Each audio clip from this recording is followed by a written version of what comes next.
Salut la communauté, on se retrouve une fois de plus sur Le Cercle, votre podcast pour parler sport et plus particulièrement football. Toujours accompagné de Richard Nas. Salut Richard. Salut Mansour, je suis très content aujourd'hui parce que la personne qu'on reçoit, Ouais. franchement, moi je l'appelle la légende. La légende, c'est vrai qu'on va la présenter un petit peu, mais déjà on va vous dire, on va faire un podcast forcément spécial Cannes parce que la Coupe d'Afrique des Nations approche, hein, on est à quelques jours maintenant, on sent que là, les trucs sont en train de monter. Notre Mm. invité, il a je ne sais combien de Cannes à son On est à actif. 22 jours de la CAN. Il nous dira, il a combien de Cannes à son actif. Je pense qu'il en a beaucoup. Il a sillonné énormément de pays de continents. Il a suivi beaucoup de compétitions. Je pense que c'est un puits d'anecdotes parce qu'il doit en avoir des centaines et des centaines. Notre invité, c'est Hervé Penaud, journaliste de l'équipe. Bonjour Hervé. Eh ben bonjour, je suis très heureux d'être accueilli comme ça déjà. Ce que j'aime bien être appelé la légende, c'est sympa ça. Je rigole. Mais Non, merci en tout cas de votre invitation. Et puis quand il faut parler foot africain, je suis toujours présent, évidemment. Exactement, parce qu'en plus, voilà, on s'était dit, il faut qu'on fasse un truc quand même, vu que la CAN va commencer. Mm. On a cherché un petit peu, on s'est dit, bon, non, on va inviter Hervé quand même, parce que là, c'est Monsieur Cannes. Parce c'est que, du lourd, hein, c'est ouais. du lourd. Parce qu'en plus, toi, tu en as fait combien des Cannes? Eh ben ma première, c'est en 2000. Donc celui de calculer, ça doit faire 14 ou ça sera ma 14e ou C'est ça. 15e. Ouais, Et ça fait 25 ans que tu suis le football africain. ouais, absolument. 25 ans. Plus avant, j'avais quand même un intérêt pour le football africain, mais vraiment le suivre, être sur les terrains et être à la CAN. 25 ans. Première CAN 2000. Tic, au Ghana. Puis au Nigeria pour la finale. Coupe d'Afrique au Ghana. Donc Ouais. ça veut dire que tu as vu Eto'o naître. Ah, absolument. Non seulement je l'ai vu naître, mais j'étais dans l'hôtel des Camerounais. C'est d'ailleurs ce qui m'a beaucoup rapproché des joueurs camerounais et qui était un peu mon premier coup de cœur, j'allais dire, un peu comme pays, le Cameroun, évidemment. C'est d'être au Novotel à Accra avec eux. Moi, c'était ma première CAN, j'étais un peu tendu parce que c'était pas simple, j'avais pas de connaissances. Et puis là-bas, bon, vous savez, on est en 2025 aujourd'hui. Et à l'époque, tout fonctionnait pas comme aujourd'hui, hein. Les téléphones portables, je vous raconte pas. Je me souviens, une fois, je voulais appeler Gérard Gilly, qui était entraîneur de l'Égypte à l'époque, qui était au Nigeria. Il n'y avait pas WhatsApp déjà. Ah non, Non, j'en mais parle même on se rend pas. pas compte. Ah, mais je Les parle même générations ne pas. se rendent pas compte, il n'y avait pas WhatsApp à cette époque-là. Ah mais non, mais et je me souviens qu'à un moment, je suis dans ma chambre, je dis, il faut absolument que je l'ai au téléphone. Je prends donc le combiné de la chambre. Alors pour ceux qui ne savent pas ce que c'est qu'un combiné, c'était le téléphone, Le le gros téléphone. téléphone, là, comprenez. Et impossible d'avoir la ligne, ne serait-ce que la ligne. Ça veut dire, oui, oui, oui, oui. Et une heure et demie, mais j'ai envie de prendre le téléphone, de le casser et tout. Et puis finalement, au bout d'un moment, ça vient. Donc là, après, d'un seul coup, tranquille. Et donc, c'est cette première CAN, là, quand je me suis retrouvé avec les Camerounais. Il y avait aussi les Ivoiriens, d'ailleurs, à l'hôtel. Les fameux Ivoiriens qui sont partis en camp après. Et je me souviens bien qu'on était près du bar de l'hôtel. Je discutais avec les joueurs. Il y avait Ibrahima Bakayoko et tous ces joueurs de cette génération-là, Charles Soagel, etc. Et ils attendaient leur retour, quand ils sont éliminés premier tour. Ils attendaient leur retour, mais ils ne savaient pas du tout où ils allaient aller. Et comme à l'époque, il y avait eu un coup d'État en Côte d'Ivoire, c'était le général Gay, hein, qui dirigeait le pays. Bon, ils attendaient, on était le soir, ils disaient mais qu'est-ce qui va se passer et tout. Hop, un avion militaire est venu les chercher, ils sont repartis, puis ils sont repartis en camp, tout de suite. On Ça a dit va. vous allez Le en fameux Côte épisode d'Ivoire, du camp. Et je peux vous dire ouais. qu'à l'époque, les joueurs, ils rigolaient pas trop. Et puis après, c'était le lever de drapeau le matin. Les gens étaient au pays, étaient contents, en se disant c'est très bien, il faut qu'ils respectent le drapeau, etc. Mais ce qui était quand même complètement absurde pour une équipe de football, évidemment. Alors, quand vous disiez que c'était un puits de connaissances et d'anecdotes, hein, on Ah, ne vous a ça. pas menti, on n'a même pas encore commencé. Commencé. Justement, là, avant d'entrer dans le sujet Donc de la Eto'o, CAN, voilà, ce que tu me voilà, disais Eto'o, c'est donc vrai. Eto'o, je l'ai connu là, je l'ai connu à cette époque-là. Et première fois que je l'ai vu, j'ai dit waouh, la qualité technique là, mais c'était incroyable. Non, franchement, moi, il m'a ébloui d'entrée. Et c'est un personnage, c'est une vraie personnalité. C'est un truc. Parce qu'il était pareil, le Eto'o que vous voyez là, sûr de lui, etc. C'était le même quand il avait 20 ans. Hein. Ah ouais. C'était exactement le même. Et j'ai une anecdote, puisqu'on parle. un Ah petit non, peu sur les vas-y. anecdotes. Je me souviens bien une fois, c'était à la Coupe. Alors là, c'était pas à la CAN, c'est Coupe des Confédérations, donc 2001. On est au Japon. Et puis à la fin du repas de l'équipe du Cameroun, j'ai dit bah, tiens, je vais faire une interview avec Patrick Mboma et Samuel Eto'o. Et je les amène dans un endroit et tout. Hein. Puis Patrick parle, et qui était le boss, hein, quand même, un boss de Bien l'équipe sûr. et tout. Et il parle d'Eto'o, il dit joueur exceptionnel, faudra simplement qu'il écoute. Sous-entendu, bon, et il était à côté, Samuel. Il dit ouais, parce que des fois c'est dur pour toi, il me dit ouais. Et c'était naturel de dire effectivement, moi j'ai mon chemin, je trace mon chemin, mais s'il est le Eto'o d'aujourd'hui que vous avez découvert, c'est parce qu'il était comme ça à 20 ans. Sinon, Eto'o, c'est quelqu'un qui aurait jamais rien fait de sa vie, Exact. s'il n'avait pas eu ce tempérament, cette sensation qu'il était le meilleur que tout le monde. Alors avec les qualités absolument incroyables, et ben les défauts de certains, mais qui ne lui permettraient pas d'être Eto'o président de fédération aujourd'hui, et puis surtout immense joueur qui, à mes yeux, est quand même le plus grand joueur de l'histoire du foot africain. Si.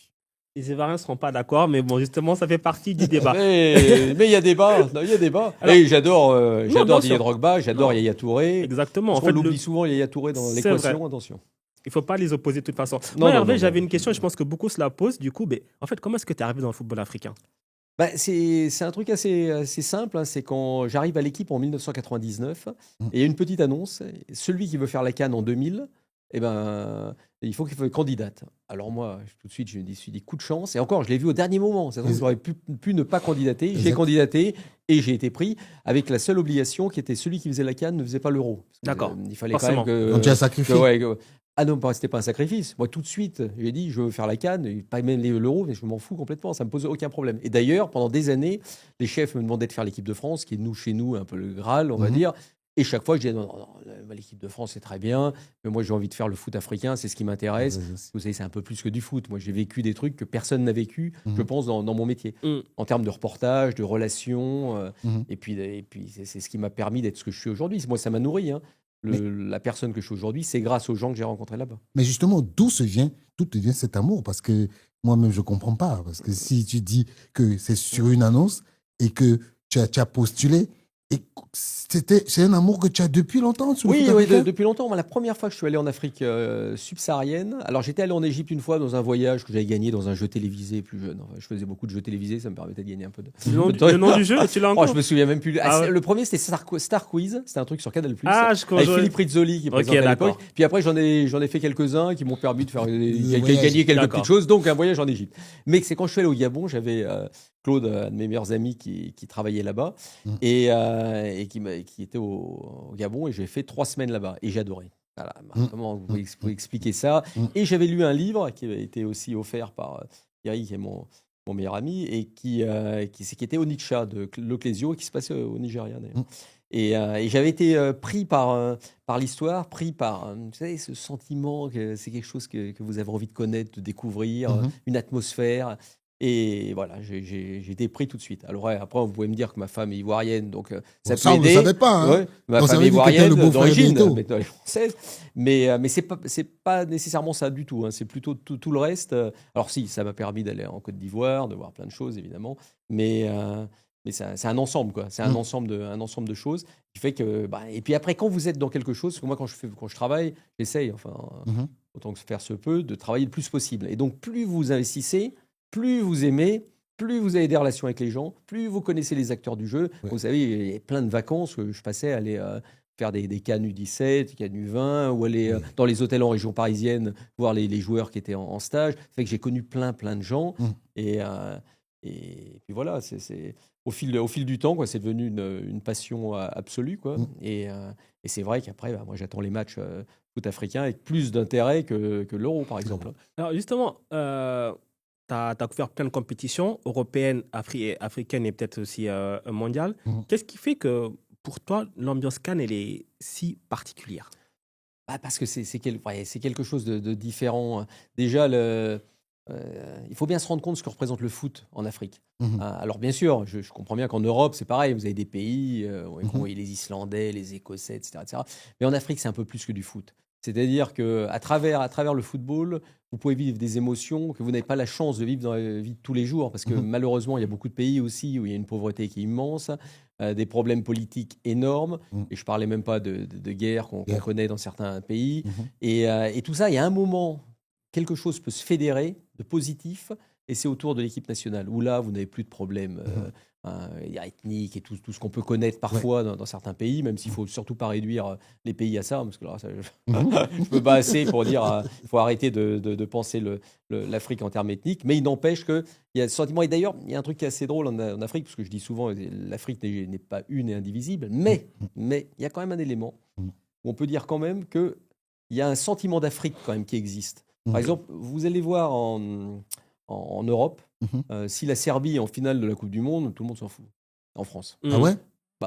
Les personnes vont se dire, il n'a pas tort, ouais. la Roumanie est en finale de la Coupe du Monde, en France, sauf si vous êtes fan du football roumain, ce qui est tout à fait votre droit, évidemment, mais il n'y aura pas de sentiment d'appartenance. Alors qu'en Afrique, c'est pas pareil. Parce que même les gens qui disent chaque pays est différent, mais si vous avez le Ghana en finale, de la Coupe du Monde. Mhm. Je suis persuadé qu'au Sénégal, ils seront un bloc derrière le Ghana. Exact. Au Cameroun, ils vont regarder le Ghana parce Exact. qu'il va représenter l'Afrique. Donc, il y a quand même un moment Mhm. ce sentiment Mhm. d'existence commune. Mhm. Et alors, bien sûr, qui a été un peu développé sur du panafricanisme politique, Mhm. mais en dehors de ça, c'est-à-dire qu'il y a cette manière de voir, les gens étaient derrière le Maroc. Ouais. Et pourtant, on sait que c'est pas toujours simple entre les C'est pays vrai. du Nord et les pays du Sud de l'Afrique. C'est vrai. Mais tout le monde était quand même derrière le Maroc parce qu'il représentait le continent. Mhm. Et ça, je trouve que c'est quelque chose qu'il faut toujours mettre en avant, en dépit du fait que chaque pays est différent, chaque pays a son histoire, chaque pays, etc. etc. Mais avec ce sentiment d'africanité sportive, hein, en footballistique en tout cas. Mais justement, Hervé, c'est vrai parce que j'ai le souvenir d'un Uruguay-Ghana où Suarez et toute Mais c'est la l'Afrique. Coupe du Monde en Afrique du Sud. L'Afrique du Sud, justement. Mais est-ce que aujourd'hui, la CAN par rapport à un euro, pour toi, quelle est l'ambiance de la CAN par rapport à un euro? Ah bah moi l'ambiance c'est énorme. Alors il y a une chose, il faut quand même pas oublier à la CAN. Alors sauf la dernière CAN en Côte d'Ivoire qui a été un succès absolu sur ce plan, c'est qu'en général, bon, est lié aussi à la politique ivoirienne parce qu'on sait qu'il y a beaucoup d'immigrés en Côte d'Ivoire, donc beaucoup d'immigrés de pays qui étaient qualifiés pour la Coupe d'Afrique, mais pas Exactement. seulement. Il y a aussi les gens qui sont déplacés au stade. C'est les affluences. Les affluences sont souvent assez faibles, sauf pays organisateurs et quelques pays importants. On verra au Maroc. J'espère que je me trompe pour le Maroc, mais c'est possible que certains matchs n'aient pas grande affluence dans les tribunes. Pourquoi ? Parce que les gens n'ont pas les moyens de se déplacer. À un moment, vous ne pouvez pas dire à des gens de venir faire 3 semaines, si vous êtes vous vivez, je sais pas, au Congo, Ouais. au RDC, ou au Côte d'Ivoire, au Cameroun, et puis il faut aller se déplacer au Maroc à 100 € la nuit ou à 80 €, même si vous ne trouvez pas cher, à 60 € la nuit. Il n'y a pas beaucoup de gens non plus qui ont la possibilité de le faire. D'où ces supporters qui sont souvent payés par les fédérations, qui viennent, etc. Oui. Donc effectivement, il y a moins de monde au stade. Mais en revanche, alors sur les pays organisateurs, c'est absolument incroyable, d'où l'importance que des pays organisateurs aillent loin dans la compétition. Mais en revanche, ce que je dis, autour des terrains, là, il y a toujours une ambiance, une vie, une sensation qu'on vit un événement particulier, quelque chose de majeur. Hein. La Côte d'Ivoire, je ne parle même pas. Le Cameroun, je ne parle même pas. Et pourtant, on était en période Covid, c'était compliqué. Et n'empêche, c'était des moments forts. Et donc, j'ai vécu la CAN au Mali. Par exemple, Mali, c'était magnifique. 2002 Mali. Hein 2002, 2002 Mali. 2002. Ghana, Nigeria aussi. Hein. Ghana, c'était incroyable. Il y avait quand même une ambiance phénoménale. Les gens étaient derrière leur équipe nationale. Mais je me souviens qu'un des premiers matchs, au Ghana, il y avait peut-être 60 personnes dans les tribunes, ou 80 dans le grand stade. Donc c'est-à-dire qu'il ne faut pas associer le monde que vous pouvez voir dans le stade avec la passion que peut générer une compétition. Alors justement, avant d'entrer de vif du sujet par la CAN 2025, est-ce que tu peux nous raconter une anecdote, un truc qui t'a marqué sur une CAN? Voilà, Après, tu en as plein, mais après, positif ou négatif, peu importe, mais en tout cas, une anecdote vraiment. Ouais, alors je réfléchis. Ah non, alors là, j'ai tellement d'anecdotes. Une des premières. Peut-être ton premier truc, peut-être ta première CAN, un truc qui s'est passé. Quand je suis arrivé, la première CAN, donc j'arrive, je pense, en début de semaine au Ghana, et je connaissais personne, et j'étais un peu tendu, et je vais chercher mon accréditation. Et elle n'arrivait jamais. Dans les premiers jours, deuxième jour, le match était peut-être le samedi, et le vendredi, je dis, mais toujours pas d'accréditation. Et là, j'étais hyper tendu. Je me dis, je vais même pas pouvoir aller au stade. Je savais qu'au journal, ils disaient, mais attends, on peut pas le joindre, c'est compliqué, on va finir par le renvoyer. Donc, et finalement, c'est arrivé à la dernière minute. Quelqu'un est arrivé à balancer plein d'accréditations sur la table. Bon, moi, comme je suis blanc, c'est plus facile, ça ressortait avec la photo. Hop, j'ai vu tout de suite, j'ai pris, je dis ouf. Mais ça a été ça. Et lors de cette première CAN, par exemple, quand j'ai voulu aller au Nigeria, c'était pour la finale, jusqu'en demi-finale, je suis resté au Ghana. Et pour la demi-finale, je vais pour prendre l'avion. Et là, non, plus de place. Mais attendez, j'ai payé, etc. Et plus de place. Enfin, le mec, je dis, et puis c'était un bordel sans nom. Et moi, je partais avec l'équipe du Cameroun dans le même avion. Comment ça, je vais faire? Je ne peux pas arriver en finale et tout. Alors, je me suis dit, bon, tiens, je vais donner un petit peu. Ah, je dis, mais qu'est-ce que je vous donne $150? Ah, il y a de la place. Ah, voilà. J'y vais. Voilà, ça c'est drôle, c'est plutôt drôle. C'est 25 ans, aujourd'hui c'est terminé ces histoires-là. Mais non, des anecdotes, j'en ai tellement à l'appel. Hein. Non, mais c'est drôle l'histoire d'accréditation parce que moi, il m'est arrivé une galère aussi pareille en Afrique du Sud en 2013. J'arrive pour mon accréditation. On me dit, mais monsieur, vous êtes déjà passé. Non. Je dis, comment ça? Il me dit, non, regardez votre nom, quelqu'un, vous êtes déjà passé. Je dis, non, je viens d'arriver en fait. Comme quoi, ouais, c'est vraiment faux, ça, non, et d'accréditation. puis ça, la chance. Bon, aujourd'hui, maintenant, c'est un peu plus difficile parce que vous n'êtes pas avec les équipes comme on l'était à une époque, et qu'on était plus dans les hôtels, qu'on pouvait discuter avec les joueurs. Moi, j'ai des moments incroyables. Plus de proximité, avec en fait. Touré, Drogba, Eto'o, même Adebayor. C'est des moments où on pouvait aller les voir, raconter des choses. Et puis, vous avez des rencontres incroyables. La première CAN, là, quand j'ai rencontré un joueur algérien, Moussouni, il s'appelait Moussoumi, je crois, il s'appelle Moussouni. Lui qui m'avait raconté comment sa famille avait été, sa fiancée avait été égorgée par le fils, etc. Et à l'époque, il y avait tous les mouvements du fils dans les années 90 en Algérie, mais c'était terrible. Moi, je me souviens, je me retenais. Je disais, c'était... Et le mec me racontait sa vie comme ça. Donc, il y a des moments où vous comprenez des histoires, vous comprenez des tranches de vie. Et c'est vrai que c'est autre chose, quoi. Hervé, mais est-ce que tu n'as pas. Comment tu as vécu l'épisode du Togo où Alors, il y a eu... le Togo, incroyable. Mais le Togo, j'étais à Luanda, moi. Donc, j'étais pas où ça se passait à Cabinda. Donc, je l'ai vécu de loin, en quelque sorte. Mais avec pas loin de la CAF, la Confédération africaine de football, qui avait fini par quand même mettre une sanction contre le Togo. Contre le Togo. Et je voyais Issa Hayatou. Alors, Issa Hayatou, j'ai eu des relations, très longues relations avec lui, entre sourire et puis des fois on s'engueulait, mais on a eu beaucoup de respect l'un pour l'autre, mais je le connaissais aussi, je savais comment ça pouvait fonctionner, et là je m'étais un peu fâché avec lui parce que la manière dont ils avaient géré le cas du Togo, c'était absolument incroyable, même si le Togo avait fait des erreurs, attention, faut pas non plus tout mettre sur le dos de la CAF, avait fait des erreurs, mais à un moment quand vous avez des morts dans un attentat comme ça, vous allez quand même pas sanctionner les gens qui ont été tirés. Exactement. Et puis après il était même plus question après de toute façon de ne pas jouer, parce que ce qu'il faut savoir donc lors de cet attentat, c'est quand Adebayor arrive à Cabinda. Cabinda, c'était un petit village. Ils avaient créé un petit village de maisons où vous aviez la Côte d'Ivoire, le Ghana, le Togo et le Burkina Faso. Et donc, où j'étais allé une fois d'ailleurs, en faisant croire que j'étais de la CAF. Il y avait quand même une sécurité. De la CAF, oui, allez-y, je vous en prie et tout. Et donc Adebayor, quand il arrive là-bas, il tombe dans les bras d'Eto'o, à l'époque, il se connaît, de Drogba, et il pleurait tous. Et à l'époque, les gars, et même Drogba dit non, on ne jouera pas, on ne peut pas jouer. Là, les Ivoiriens ne voulaient pas jouer, ils voulaient rentrer. Non, ils ne voulaient pas jouer. Et après, à plus haut niveau. Puis en plus, à l'époque, il y avait la guerre en Côte d'Ivoire. Laurent Gbagbo était proche de Dos Santos, à l'époque, le président de l'Angola. Donc, il n'était pas question que la Côte d'Ivoire ne joue pas, évidemment, parce qu'il y avait des choses qui dépassaient le cadre du foot. Et puis, pour la CAF, vous savez, c'était show must go on. Toujours. Ça a toujours été, de toute façon, show must go on. Et donc, les joueurs ont joué. Vous me parlez d'une anecdote avec Drogba qui était assez marrante. C'est que quand il a le ballon, le meilleur joueur africain, ce qu'on appelle les CAF Awards, en 2008, donc en 2008, la CAN 2008, il a gagné. Donc, et Issa Hayatou veut absolument qu'il soit là pour la cérémonie. Et à l'époque, comme il prenait beaucoup de place dans l'équipe de Côte d'Ivoire, Didier Drogba, donc lui, il s'était dit non, je n'y vais pas, parce que sinon les joueurs vont dire, tiens, il a encore des passes droits, etc. Et puis là, c'était vraiment l'unité à cette époque-là, 2008, il faut vraiment qu'on soit tous ensemble et tout. Et il dit à Issa Hayatou, je vais envoyer ma femme, parce que c'était à Lomé, il fallait aller à Lomé.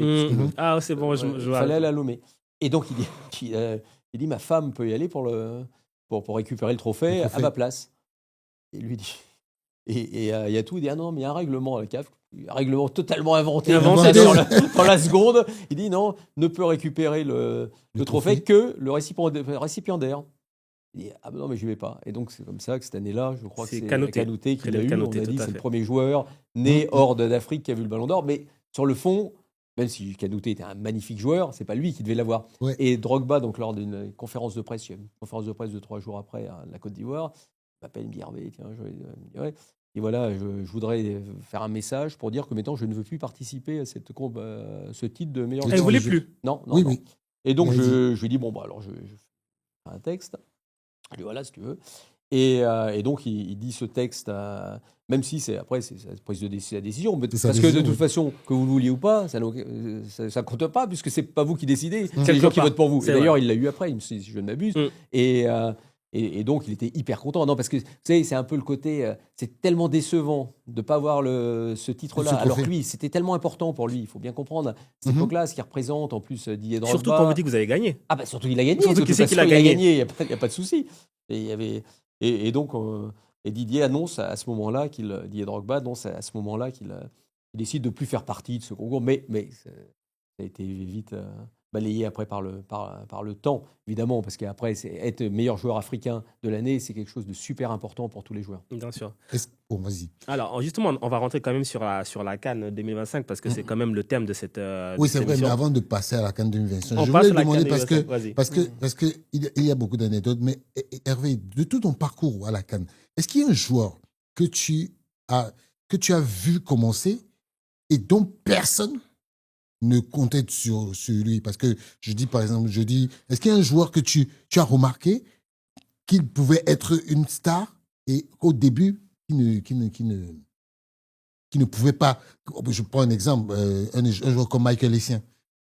Est-ce Ouais, que. Messien, je le connais. Je savais qu'il était super fort déjà. Ah oui, allez, un joueur que je connaissais pas encore du tout Oui. et que j'ai découvert lors de la CAN, je pense en 2002 au Mali, et je dis waouh, quel joueur. Mhm, C'est parce que Eto'o, on sent que ça va être un grand. Enfin, je vais dire tout de suite, mhm. Eto'o, à la rigueur, c'est le premier joueur. Je vous Oui. dis, mais celui-là, il va tout Il va exploser. exploser, ouais. Et après, quand il est à Majorque, personne pense. Il Si va vous voulez être- une petite anecdote, tenez sur Eto'o avec Lyon. Alors, ça sort du cadre. C'était à la Coupe des Confédérations, je crois, 2003. Et Lyon était sur Samuel Eto'o.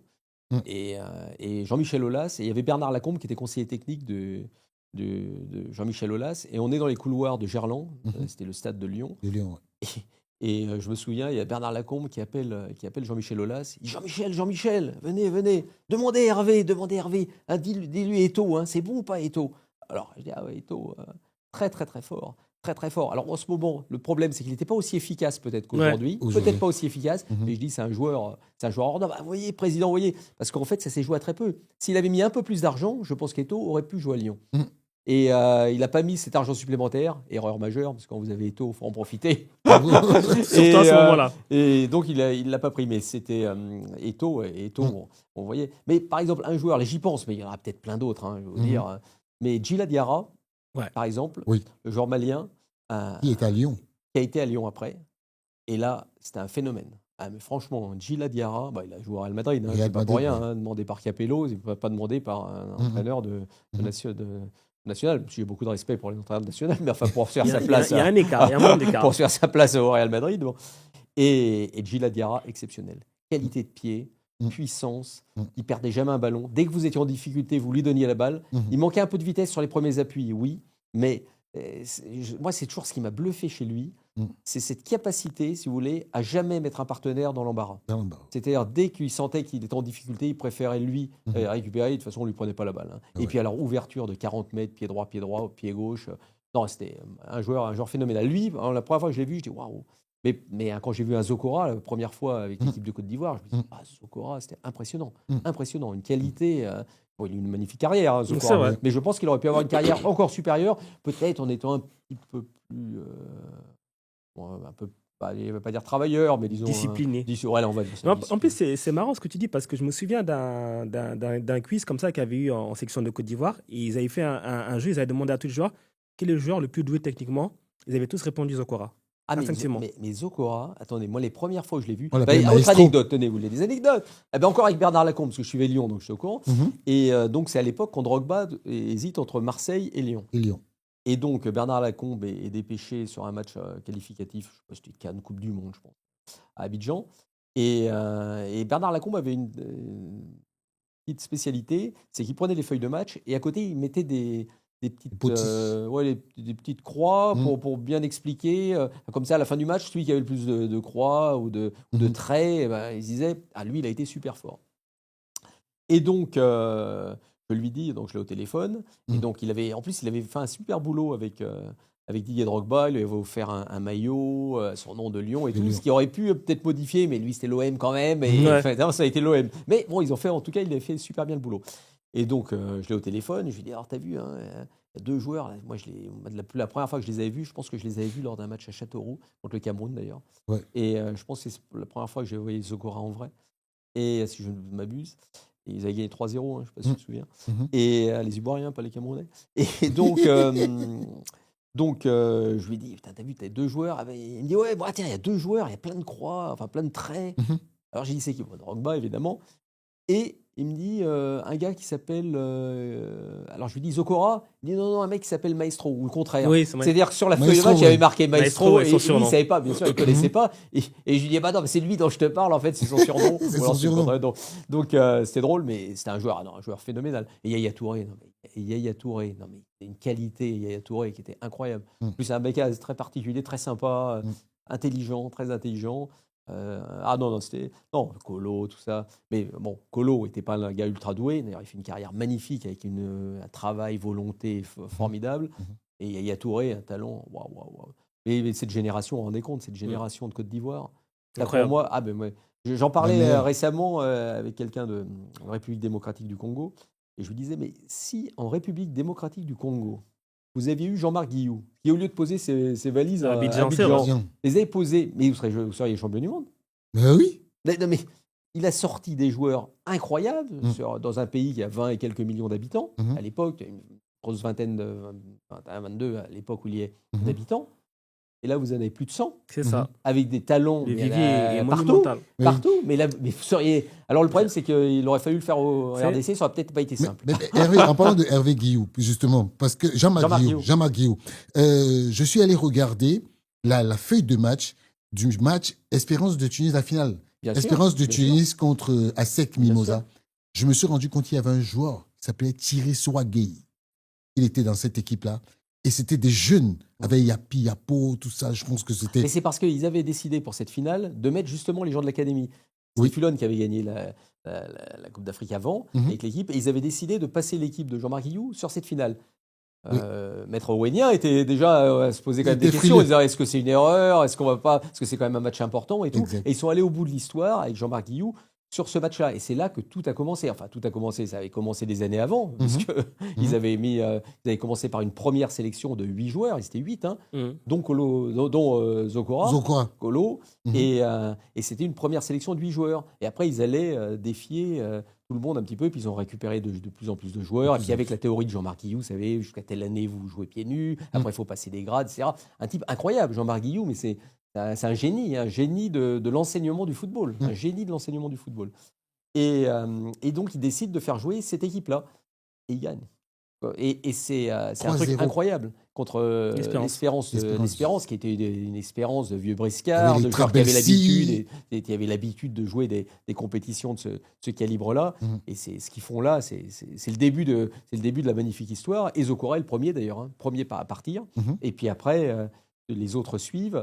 Et puis vient toute cette génération en or. C'est pour ça que je disais que la formation, ce que je dis toujours en Afrique, hein, former les formateurs. Le problème dans beaucoup de pays africains, c'est qu'on voudrait des résultats Tout de suite, immédiats. alors, ouais, la formation, Immédiat. ça Mais le prend du problème, temps. les résultats, vous ne les avez pas de manière immédiate. Les Maliens, les meilleurs Maliens que vous avez vus, ils ont été formés par qui? Par Jean-Marc Guillou aussi. Aussi. Mais oui. Donc voilà. Et lui, il avait ce qu'il a fait vraiment en Côte d'Ivoire.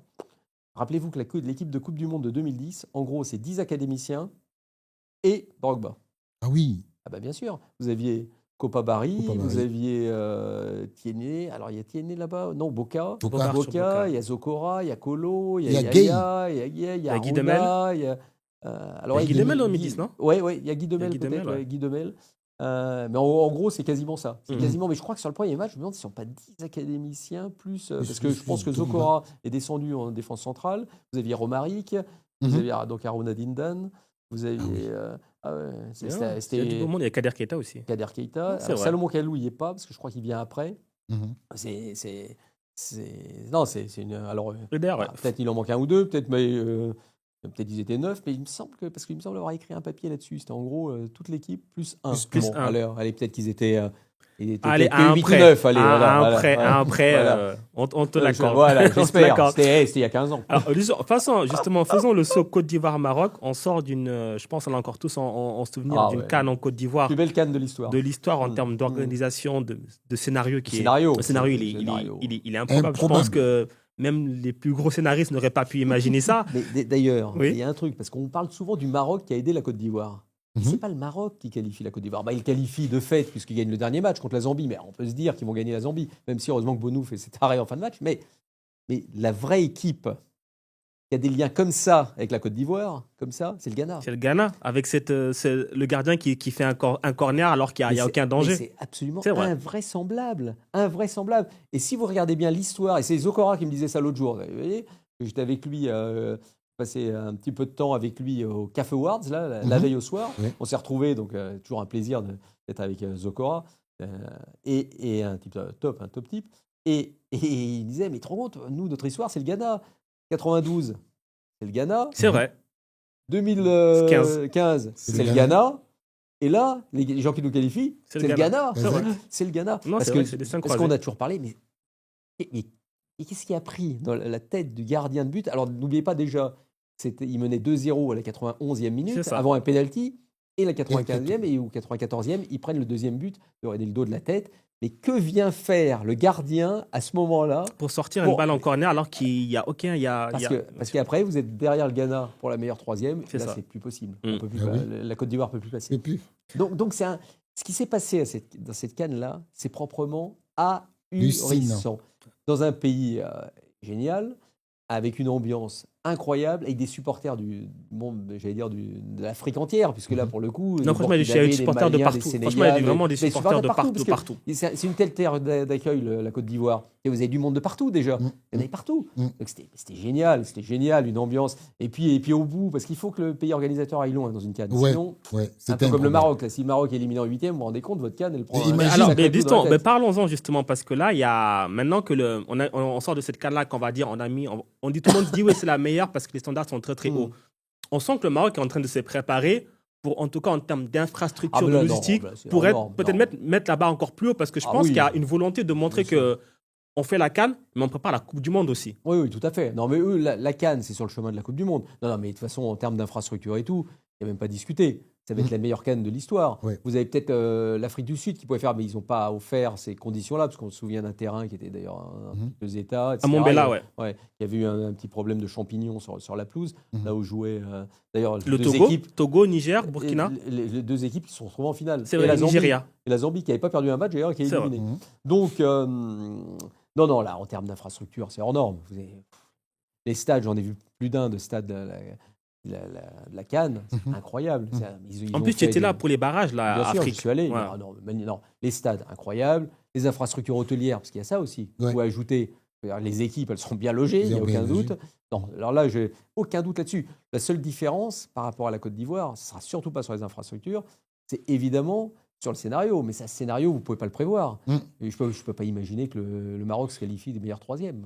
Je n'aurais pas imaginé ça de la Côte d'Ivoire. Mais Hervé, il faut aussi dire que pour la CAN au Maroc, il y a aussi quelques petits couacs. Parce qu'aujourd'hui, la CAF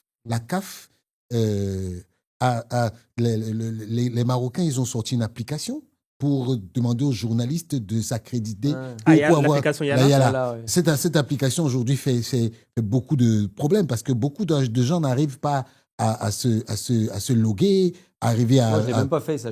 Mais oui, justement, c'est pour ça que Alors oui. c'est... Je vais te le dire déjà, et puis même pour ceux qui vont nous écouter avant de partir, il faut impérativement être inscrit dans l'application, ouais, même si tu es journaliste. Ah bon, je Voilà. n'étais même pas au courant. Mais justement, Ouais, donc ouais. c'est ça qui peut créer un peu Moi, j'ai un copain problème. qui vient là pour la CAN, parce que comme c'était CAN au Maroc, il dit, je vais venir 2 semaines voir des matchs et tout, il était content. Il fait partie de tous ces gens qui vont affluer au Maroc, et tant mieux. Et alors, ça a été, alors, pour ouvrir cette fameuse application, il a mis un temps fou. Parce que je lui ai envoyé dès le départ, mais moi je ne savais même pas que je devais y être, pour vous dire, tant mieux, je vais m'y mettre. et dès le départ, et impossible. Et puis finalement, il a réussi au bout d'un moment. Mais après qu'il a envoyé un autre pote qui a eu aussi du mal. Donc alors, ce qu'ils ont voulu faire, ils ont voulu hausser les standards qu'on ne connaissait pas. Ils ont voulu faire un peu une mini Coupe du Monde, en quelque sorte. Faire des choses qu'on n'a jamais connues en Afrique. Alors, il faut faire attention de ne pas aller trop vite non plus. Il y a des pays, c'est plus compliqué. Voilà. On n'a pas tous les moyens de... pas de communication, parce que maintenant, partout non. pareil. Mais on sait que même pour les cartes d'identité, même pour les choses comme ça, c'est pas aussi simple que ça. Donc, il ne faut pas non plus standardiser style Coupe du Monde. Ce qui m'avait valu d'ailleurs, si vous voulez une anecdote, petite engueulade pour le Cameroun, tu vas être au courant, ça tu sauras. Une forte discussion, c'était lors de la Coupe du Monde, à la CAN au Cameroun, avec les gens de la CAF, enfin de la CAF, un peu de la FIFA, FIFA et CAF, un soir, comme ça j'étais arrivé dans un restaurant, et puis hop, je tombe sur des gens, et c'était à l'époque où ils veulent sortir les matchs de Douala pour ramener tout À Yaoundé. Yaoundé, ouais. Et là, on a eu une discussion assez sévère. C'était bien, hein, j'aime bien l'histoire de challenger. Je leur ai dit, mais vous êtes, comment vous pouvez imaginer, parce que sur une bande de terrain, c'est pas bien, changer la stade. Pourquoi en fait? Eux, ils avaient été choqués par le premier tweet de Dembaba. Je ne sais pas si vous vous souvenez que Dembaba avait fait un tweet pour dire mais c'est sur ça qu'on joue en Afrique et tout. Bon. Alors lui, il n'était pas. Il n'était pas vu. Donc il ne se rendait pas compte que la pelouse était peut-être un peu dure, mais franchement, j'en ai discuté avec plein de joueurs. Ils ne se plaignaient pas. Alors les Algériens étaient pleins, mais ils avaient été éliminés. Mais sinon, la plupart des. Je me souviens de Fousseni Diawara qui avait dit que ça passait. Mais Fousseni Diawara avait dit que ça passait. J'avais parlé aux Ivoiriens qui me disaient que ça passait. Il y avait une bande, effectivement, c'était pas génial. Mais sinon, ils avaient quand même vraiment bossé. Et d'un seul coup, ils se sont dit à la CAF, oh là là, qu'est-ce qu'ils vont penser en Europe? Parce en Afrique, ils s'en foutent. Hein. D'accord, rien à foutre. Eux, ce qu'ils disent, mais qu'est-ce qu'ils vont penser en Europe? Voilà, et la BBC, Canal+, l'équipe, etc., etc. Et là, donc, ce soir-là, je dis, mais vous vous rendez compte? Il me dit, oui, on veut une exigence du haut niveau. Mais je dis, mais l'exigence que vous avez en Suisse, vous pensez que c'est l'exigence que vous avez au Cameroun? Qu'on veuille de la qualité, c'est tout à fait normal. Que les squads soient meilleurs, mais ça, c'est la moindre des choses. Il faut tendre vers le mieux. Mais l'excellence dont vous parlez, parce que c'était même pas l'exigence, c'est l'excellence. Mais l'excellence à Zurich, c'est pas la même que l'excellence à Yaoundé, que l'excellence même à Rennes, ou que l'excellence dans un stade anglais. C'est deux choses différentes. Il faut aussi se mettre aux réalités locales. Mais comme c'était beaucoup de gens qui étaient effectivement d'origine africaine, mais qui étaient des Européens, d'une certaine manière, donc ils avaient une vision européenne des choses, et non pas une vision africaine. Et donc, vous savez, ce soir-là, ça a été un combat. Je dis, c'est scandaleux si vous faites ça. C'est scandaleux pour tous les gens qui, au Cameroun, ont travaillé, ont essayé d'avoir des petits commerces, gagné un petit peu d'argent en vendant 2-3 trucs autour des stades sur des matchs importants. Et là, vous mettez comme ça à mal, mais comme si ça n'existait pas, d'un seul coup, on dit, bon, allez, on repart. Et je me souviens qu'il finalement, c'est reparti qu'à partir des demi-finales. Alors, je me suis toujours dit, est-ce que ça a eu un rôle, le fait qu'on ait eu cette discussion ou pas? Finalement, je crois que c'est à partir des demi, mais les quarts, finalement, ils ont laissé à Douala. Et je me souviens, quand j'avais regardé les échauffements, Douala, je voyais la balle, elle bougeait pas trop. Je dis pas que c'était la meilleure pelouse du monde, mais c'était à un moment, les efforts qui avaient été fournis, il faut respecter quand même. Il faut respecter aussi ce qui avait été fait par les organisateurs. Et puis surtout, surtout pour le peuple, les gens qui profitent de ces moments-là pour gagner un petit peu d'argent aussi. Quoi. Alors, revenons un peu sur le terrain. Tu penses que... Non, justement. On va parler du Maroc parce que tu parlais de scénario, le scénario qu'on a vu en Côte d'Ivoire, et tu disais que tu ne vois pas le Maroc sortir au premier tour. Je pense qu'on est nous tous, on ne voit pas le Maroc sortir au premier tour. Mais on sort là d'un Maroc qui, en 2022, fait demi-finale de Coupe du Monde, historique pour le continent africain. Un Maroc qui est actuellement sur une série d'invincibilité qui est folle. Qui est attendu parce qu'en plus, on a vu que toutes les catégories, ça marche, il y a des titres. Maintenant, tout le monde se dit, en fait, les A, ça doit être l'apogée pour venir boucler la boucle en fin d'année, début d'année. Est-ce qu'il n'y aura pas trop de pression justement sur cette équipe? Est-ce que ce n'est pas ça qui peut faire que ça vacille? Ça, c'est vraiment la grande interrogation. Parce que les joueurs, ils ne se rendent pas compte. Hein. Mais quand ils vont arriver là-bas, alors déjà, Fawzi Lekja, parce que déjà, j'avais vu avec les moins de 17 ou les moins de 20, il leur met bien la pression. Ce qui permet peut-être aussi d'avoir des résultats. C'est-à-dire, avantage-inconvénient. Hein, c'est-à-dire, vous mettez une telle pression. Mais il va falloir être costaud. Il va falloir être costaud. Parce que là, quand ils vont se rendre compte ce que c'est, parce qu'on leur dit, on leur parle, les familles, évidemment, ils parlent à leur famille. Ils sont tous derrière. Mais quand vous arrivez à 3-4 jours du match, vous allez voir un pays qui est rouge et vert. Il y aura des drapeaux partout, sur les voitures. Il va y avoir une pression maximale. Là, vous allez entrer en compétition contre la Comore. Ça ne va pas être simple. Ah non, ça ne va pas être simple du tout. Contre des équipes qui ne vont pas prendre de risques, qui vont vous attendre. Et vous savez, le football, ce n'est pas parce que vous avez les meilleurs joueurs tout le temps que vous gagnez. Il va falloir résister à cette pression-là. Donc effectivement, pour moi, c'est une pression qu'il va falloir gérer. Alors, comment ils vont gérer ? Ils n'ont pas été confrontés encore à ça, parce qu'au Qatar, c'était une autre manière de voir. C'est un autre football aussi. Un autre football. Totalement. La CAN, alors, ils sont chez eux, ça c'est l'avantage sur les terrains, les infrastructures. Et autant, je n'étais pas très, très confiant pour leur CAN en Côte d'Ivoire. Je l'avais dit avant le début, parce que les pays maghrébins, dans les cadres subsahariennes, ils sont un peu plus en difficulté, ils se mettent plus difficilement. Il n'y a que l'Égypte qui arrive à maintenir. C'est encore différent, bien sûr. Je n'aimais pas dans le pays maghrébin. Et puis en plus, en dehors de ça, c'est que les Égyptiens, ils jouent tous en club en Égypte, donc les matchs, ils ont toujours l'habitude. C'est un peu comme les Tunisiens qui avaient quand même plus l'habitude. À l'époque, c'est vrai. Quand vous avez beaucoup de binationaux dans ces équipes-là, ils ne connaissent pas ça. Ils ne connaissent pas ce que c'est d'être. Après, les conditions ne sont pas complètement les conditions qu'ils connaissent, qu'ils vont connaître au Maroc, et avec leur club en Europe, etc. Ce qui fait que des fois, vous perdez le fil. Et ne pas oublier que le foot foot africain est un football de duel.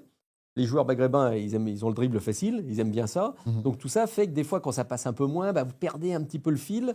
Et puis sur la dernière CAN, ils sont éliminés. Alors c'est vrai que ça se joue un peu contre l'Afrique du Sud. Si Hakimi met son penalty, bon, on ne sait jamais. Mais il n'empêche que vous êtes éliminés parce qu'il vous manque ce truc. Et d'ailleurs, c'est pas pour rien que l'Algérie a gagné la CAN en Algérie et elle a gagné la CAN en Égypte. En Égypte. Le Maroc, c'est un mauvais exemple, c'était sous forme de poule en 76, mais c'est un peu différent la manière dont ils ont gagné. La Et la Tunisie a gagné en chez elle. Tunisie. Ouais. Contre qui en finale? Contre le Maroc. Donc ça veut dire qu'il y a quand même un élément qui est important, qui est l'environnement. Donc on vous sentez bien. Donc là, ils auront cet avantage-là. Mais la pression qui va être là. Attention. Donc ça veut dire que normalement, on doit s'attendre logiquement à ce que toutes les équipes maghrébines fassent de bonnes performances. Je pense. Ouais. Je ne serais pas étonné. Je ne serais pas étonné qu'ils fassent de bonnes performances. L'Algérie, je craignais un petit peu pour les Algériens défensivement, pour tout vous dire. Je m'étais dit, ça va être peut-être un peu dur. Alors Mendy, début de saison à Lille, magnifique. Alors bon, c'est vrai qu'il ne va pas très vite, mais il y a des joueurs qui vont vite, des joueurs qui vont il a moins vite. l'intelligence maintenant le placement. Mais super intelligent, et puis un gars qui a de l'expérience, etc. Donc non, franchement, j'ai vu Chergui au PFC. Franchement, j'étais surpris. Samir Chergui, alors lui, pour le coup, une belle surprise. La vitesse, la puissance et tout. Vous avez Ben Sebaini, donc vous pouvez jouer éventuellement à 3 derrière, à Itnouri, etc. Plus du monde au milieu, plus du monde devant, même si Gouiri ne sera pas là. Je me dis, finalement, l'Algérie, je ne vais surtout pas les gommer parce que je pense que c'est une équipe qui aura aussi la capacité pour aller loin. C'est vrai que donc, je pense que c'est des conditions qui vont aider ces pays-là. Tunisie, eux, ils sont souvent au rendez-vous, mais il manque le petit step. Mais parce que le petit step, j'allais dire, de qualité individuelle. En fait, qui fait la différence. Le petit talent qui vous manque, mais ils sont présents. Est-ce que le match nul contre le Brésil ne peut pas les galvaniser? Parce que le match contre le Brésil, je l'ai vu, je l'ai vécu. Ils étaient vraiment costauds avec leur entraîneur qui m'a dit en conférence. Mais les costauds, ils le sont souvent. Moi, je n'ai pas de crainte pour eux sur le côté costaud. La Tunisie explose rarement. C'est toujours ça. Ils battent quand même la France en Coupe du Monde. Alors, circonstances particulières peut-être. Mais en fait, on a dit que vous avez gagné. Au final, c'est sur le palmarès, donc c'est pas rien. Non, c'est une équipe qui est solide. Ils ont trouvé, il y a quelques nouveaux joueurs binationaux qui commencent à s'intégrer, des jeunes qui sont Hannibal, bons. il est pas mal. Ouais, lui, ça fait quand même quelques années qu'il y est maintenant. Et il a peut-être pas franchi le step qu'on pouvait imaginer quand il était à Manchester United. Bon, mais enfin, tout ça fait que il y a quand même suffisamment de qualité, mais il manque peut-être le petit truc. Alors je me trompe, peut-être qu'ils vont gagner la prochaine CAN. Mais c'est des équipes dont je les vois pas exploser ces trois équipes-là. Maintenant, ça reste du foot. À partir des huitièmes, vous avez des matchs à élimination directe. Et là, tout est possible. Mais Hervé, la blessure de Hakimi, est-ce que c'est pas un coup au moral quand même pour les Marocains? Non, parce qu'il sera dans le groupe. Et quand vous avez aussi la chance d'avoir un Mazraoui. Peut le remplacer. Donc, c'est pas rien, Mazraoui, c'est pas un petit joueur. Ouais. Donc, vous avez quand même j'allais dire d'une certaine manière, sur le plan du jeu, je parle pas sur le plan de l'impact. Si vous perdez Aguerd, Aguerd, parce qu'on sait qu'il y a des petits problèmes de pubalgie. Oui, parce que le problème, c'est de le remplacer. Vous mettez qui à la place d'Aguerd s'il n'est pas là? Attention, Hakimi, vous pouvez. Alors, je dis pas que vous le remplacez par quelqu'un d'aussi bon que lui, parce qu'Hakimi, c'est un monstre. C'est pas ça. Mais ce que je veux dire par là, c'est qu'il y a une doublure de très haut niveau. C'est vrai. Très haut niveau. Donc, mais Hakimi, non, Hakimi sera dans l'équipe. Et puis, il a une personnalité qui rayonne, il sera là. Et puis, il y a pas, vous savez, on n'est pas comme en équipe de France. Est-ce qu'il faut garder? Il va être blessé, pas blessé, on ne se pose pas la question. Non, la question ne se pose même pas, c'est ce que j'allais dire, c'est ça. Mais Hakimi, tu le dis, tiens, il peut jouer éventuellement les 20 dernières minutes d'une prolongation au final. Eh ben, il vient. Tu vois, tu ne se poses même pas la question. C'est comme si tu avais Messi, c'est comme si tu avais Cristiano Ronaldo. Il y a des joueurs dans leur sélection, si on n'est pas comme nous en France, on aime bien titiller surtout. Mais est-ce qu'il va être là au rendez-vous? Il y aura des questions en conf de presse, on s'en fout. Là-bas, même s'il y a des questions tous les jours sur Hakimi, on dira Hakimi, il progresse, vous en faites pas. Et puis les joueurs ne seront pas du tout impactés par ça. Que pour eux, évidemment que si Hakimi est au top, il joue. Non, mais même juste avoir dans le groupe, pour la vie de groupe, je trouve que c'est important. Et puis surtout, quelque part, dans son malheur, il s'est blessé relativement tôt. Je veux dire, heureusement, il ne s'est pas blessé maintenant avec quelques jours de la CAN, en fait. Mais alors, il a eu le temps de récupérer un petit peu. Physiquement, il va être en pleine bourre. Alors, peut-être que les premiers matchs, il ne jouera pas. C'est ça. Mais Hakimi, puis je sais qu'il paraît qu'il bosse comme un dingue. J'ai entendu ça, là, il est 6 heures par jour, expliquait Nasser Larrié. Donc, Hakimi, il sera bien présent. Et puis, on espère qu'il jouera, évidemment, surtout. Mais Hervé, tu sais, le Cameroun, c'est le seul pays qui a gagné dans la zone Maghreb en 88, la Coupe d'Afrique. Est-ce que tu ne penses pas que... Bon, on sait que le Maroc, forcément, ils sont parmi les favoris. Est-ce qu'il n'y a pas une autre équipe subsaharienne qui, pour toi, peut vraiment... Le Sénégal, Le Sénégal, moi, au début, je me suis dit, si on me dit donner un favori, j'aurais peut-être que le Sénégal, alors, aujourd'hui, parce que ça se trouve, dans 2 semaines, je vais changer vers des analyses de tous les trucs et je vais dire, finalement, parce que ça risque de. Faut pas se mentir. Bon, enfin, allez, j'ai un lot d'équipes. Le Maroc, je les mettrais favoris parce que on peut pas faire autrement. Pour toutes voilà. les conditions. On peut pas, Pour on peut toutes pas les faire conditions, autrement. effectivement. Ils ont tout mis en œuvre, etc. Donc, c'est difficile de ne pas les mettre favoris. Mais si tu me dis qui, si tu avais à parier, peut-être que je mettrais. Parce que le Sénégal, attention, hein, le Sénégal, pour moi, ils ont à peu près tout. C'est-à-dire que. Déjà, ils ont l'avantage, eux, jouer sur des beaux terrains, ça va les avantager aussi. Il ne faut pas l'oublier. Hein, parce que certaines équipes, parfois, oui, ça peut, on dit, tiens, quand c'est un peu plus chiffon, on peut être fort. Mais le Sénégal, ils ont tout. Ils ont un milieu de terrain très fort, avec des jeunes qui montent, et un Idrissa Gueye qui n'a jamais été aussi fort qu'aujourd'hui. Ah non, mais Idrissa Gueye, c'est un phénomène. Un type super, en plus, un mec que j'adore. Mais un phénomène, c'est un phénomène. Derrière, il y a Khalidou Koulibaly. Niakhaté, qui joue à Lyon. Vous avez Mamadou Sarr qui arrive, qui lui est un futur très grand espoir du foot sénégalais. Aujourd'hui, il est un peu jeune, il ne sera pas titulaire. Je ne pense pas en tout cas. Mais il est tout à fait capable qu'il puisse jouer un 3e match si vous en avez gagné 2, comme c'était passé lors de la CAN 2019. Donc, il y a Sadio Mané, on oublie. 2021. Il y a Sadio Mané, on l'oublie aussi. Je parlais même pas de Sadio Mané parce que et même c'est avec le souci de qui vous allez faire jouer devant. Si vous décidez par exemple de jouer dans un 4-3-3 contre les gros matchs avec 3 milieux défensifs, enfin un milieu de récupérateurs, un devant la défense par exemple, il y a Idrissa Gueye, il y a Lamine Camara qui est revenu maintenant à Monaco qui est là, Pape Gueye qui est super important. Habib Diarra aussi, il y a de la concurrence vraiment. Habib Diarra, Pape Matar Sarr, au milieu. Il y a ce qu'il faut, et devant, il y a de la qualité. Alors, il faut que Nicolas Jackson, qui a quand même marqué des buts avec le Bayern, c'est intéressant parce qu'il se relance un peu. Iliman Ndiaye, il a été énorme avec Everton. Vous avez Sadio Mané. Ismaïla Assar, qui fait un début de saison. Ismaïla Assar. Et puis moi, j'ai toujours pensé, je l'avais dit lors de la dernière Coupe du Monde, quand Sadio Mané était blessé, que pour moi, c'est un peu le facteur X. Parce que sur des compétitions rapprochées comme ça, il est capable d'être exceptionnel. Sur 5, 6, 7 matchs, il a une puissance physique, il bosse pour les autres, et il peut marquer des buts, il peut faire marquer. Sur une saison, des fois, il a des hauts et des bas. C'est pour ça que quand il est arrivé à Marseille, ça n'a pas été comme ça aurait dû aller. Parce que moi, je me souviens, j'avais pas mal encensé son arrivée en me disant que si l'entraîneur sait bien le gérer, il peut se passer quelque chose. Et donc, Ismaïla Sarr, évidemment, énorme. Diop, qui est arrivé. Je l'ai vu avec Prague quand il jouait au Slavia ou au Sparta. Et au 1 des 2. Prague, je l'avais vu contre Lille. Et je dis, waouh, incroyable. J'avais discuté avec lui d'ailleurs. Après, il s'est blessé, il s'est fait les croisés, etc. Et c'est un joueur énorme. Mais vous avez plein d'équipes. Vous pouvez pareiller la Côte d'Ivoire. Côte d'Ivoire, ils sont quand même. Vous avez vu sur le papier l'équipe qu'il y a, la Côte d'Ivoire. Alors même s'il y a eu un peu des hauts et des bas ces derniers temps, c'est vrai, mais enfin, ils sont quand même qualifiés dans un groupe avec le Gabon. Ils ont fait le boulot, pas encaissé un but lors des matchs, même s'ils ont eu des petites défaites. Tu as oublié le Cameroun. Je le mettrai après. Attends, laisse-le faire son. On a parlé des équipes du Maghreb, Sénégal, Côte d'Ivoire. Équipe qu'il ne faut pas oublier. Alors, l'Égypte, évidemment, il ne faut pas oublier, même s'ils sont. Ça dépend, l'Égypte. Mais Nigeria. Parce que le Nigeria, quand ils viennent en Coupe d'Afrique des Nations, regardez leurs résultats, ils sont toujours là. Toujours. Parce que soit ils ne sont pas là, ils ont raté 2 éditions, mais sinon ils sont toujours là. Il ne faut jamais les choses à moitié. Il faut jamais les choses à moitié. Oui. C'est rare quand ils sont largués. Et eux, ils ont quand même une revanche à prendre. Et alors que même si c'est pas beau, mais c'est vrai que je sais pas comment l'expliquer, à un moment donné, ils arrivent et puis il y a un truc qui se crée. Nigeria, il ne faut jamais les oublier. Oublier le Nigeria, c'est une erreur majeure. Mais du coup, cette édition, on a l'impression qu'elle est ultra ouverte. Ah ouais, si tu l'as donné des favoris, chacun donne, généralement, c'est 4, 5, 6. Quand je réfléchis, parce que là, on a parlé du Nigeria, mais il y a quand même une équipe qui a battu le Nigeria récemment. La RDC. Les RDC. C'est vrai. Et les RDC, vu le travail qui est fourni, ils ont fait 4e la dernière fois. Et puis ceux qui ont fini 3e, qui sont à l'Afrique du Sud, avec un Hugo Bross qui a quand même gagné la CAN. Et qui est qualifié pour la Coupe du Monde. Et qui est qualifié pour la Coupe du Monde, qui a gagné la CAN avec le Cameroun à une époque où il se faisait 2017. lavé par tous les médias. C'est scandaleux, c'est nul, il ne comprend rien au foot, etc. Il ne comprend rien au foot, sauf qu'il a compris le foot africain très très bien. Très vite, et il a mis l'équipe qu'il fallait, avec les joueurs qu'il fallait. Pas les plus talentueux, évidemment. Peut-être qu'on peut en discuter, et qu'au final, c'est quand même Koulou, c'est quand même Aboubacar qui vous marque les buts, mais il n'empêche qu'il a su créer une sorte de commando, qu'on aime bien au Cameroun, ce terme-là.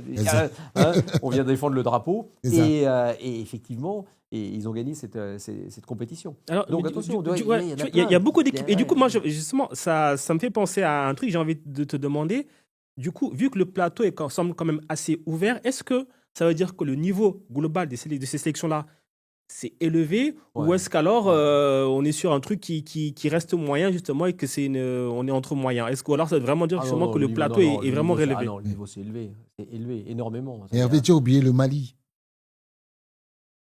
Là, là, je serais moins pour gagner. Oui. Oui. Non. Alors, tu vois, Non. c'est fou parce que le Mali, chaque fois on dit chaque fois ils ont du talent, il y a des joueurs, il y a tout ce qu'il faut. Non, mais ils ont un grand milieu de terrain. Oui, Ils ont mais toujours qu'est-ce des qui grands manque? milieux Voilà, de ils ont terrain. beaucoup de voilà. Ils marquent peu de buts, ils ont pas des attaquants et ils ont des défenses parfois un peu lourdes.